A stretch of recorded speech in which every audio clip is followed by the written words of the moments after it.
I know in some of the states they have started special schools when they felt the need, because in many of the other institutions the scheduled castes were not allowed in those days. At that time there were many states which had started special schools to cater to the needs of the scheduled castes. Now, when the government is not able to give the reserved vacancies to them, it is very necessary that these technical schools should be started so that the scheduled castes can be made independent and can prosper in this country.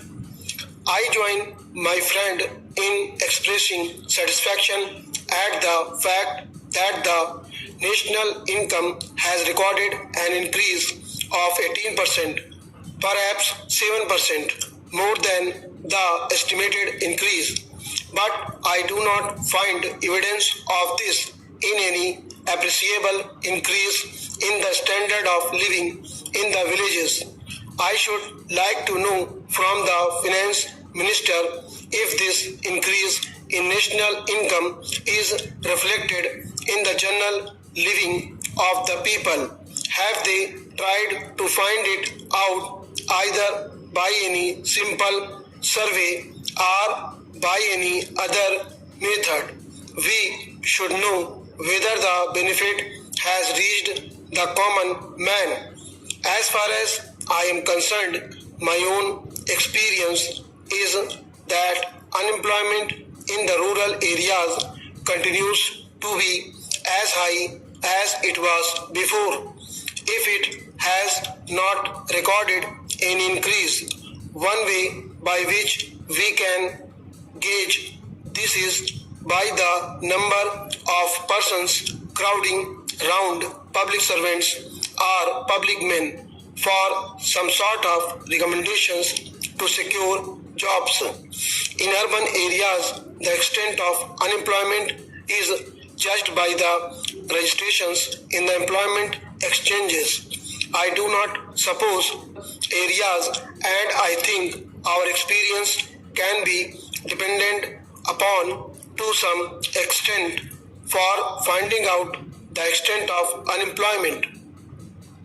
This leads me to feel that even though there is an increase in national wealth, the benefit is not going to the common man.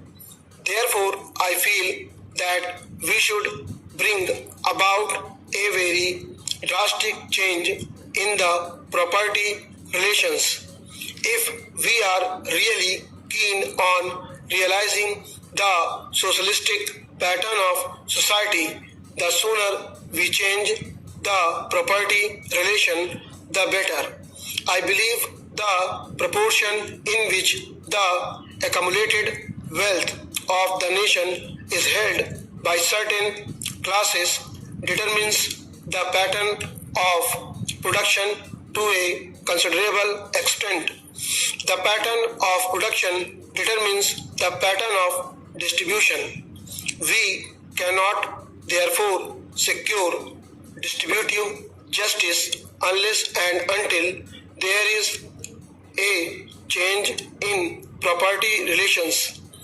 We have therefore abolished the sanctity attached to the properties, and we have made compensation payable to those who are expropriated non-justiciable.